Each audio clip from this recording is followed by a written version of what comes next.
Dubai থেকে বিপুল পরিমাণ স্বর্ণ পাচারের অভিযোগে গ্রেপ্তার হয়েছেন দক্ষিণ ভারতের কন্নড় সিনেমা ইন্ডাস্ট্রির জনপ্রিয় অভিনেত্রী ও মডেল রান্না রাও।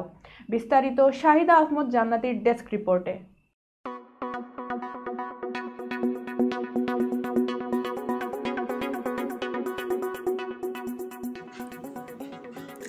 গত ৩ মার্চ রাতে বেঙ্গালুরু আন্তর্জাতিক বিমানবন্দর থেকে রানা রাওকে গ্রেফতার করেছে ভারতের রাজস্ব গোয়েন্দা অধিদপ্তর ডিআরআই।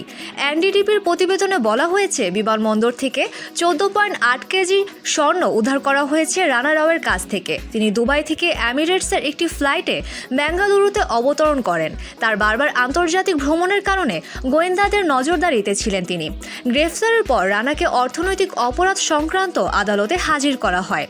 আদালত তাকে 14 দিনের বিচার বিভাগীয় হেফাজতে পাঠিয়েছে। তদন্তকারীদের মতে, রানা রাও স্বর্ণ সম্বলিত পোশাক পরে এবং পোশাকের ভেতরে স্বর্ণের বার লুকিয়ে পাচারের চেষ্টা করেন।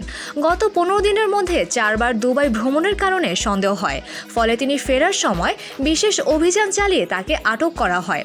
প্রাথমিক তদন্তে ধারণা করা হচ্ছে, অভিনেত্রী তার খ্যাতি ব্যবহার করে কাস্টমস চেক এড়ানোর চেষ্টা করেন। এমনকি তিনি নিজেকে কর্ণাটকের পুলিশ মহাপরিচালকের মেয়ে দাবি করেন এবং স্থানীয় পুলিশ সদস্যদের সঙ্গে যোগাযোগ করে বাড়ি যাওয়ার চেষ্টা করেন।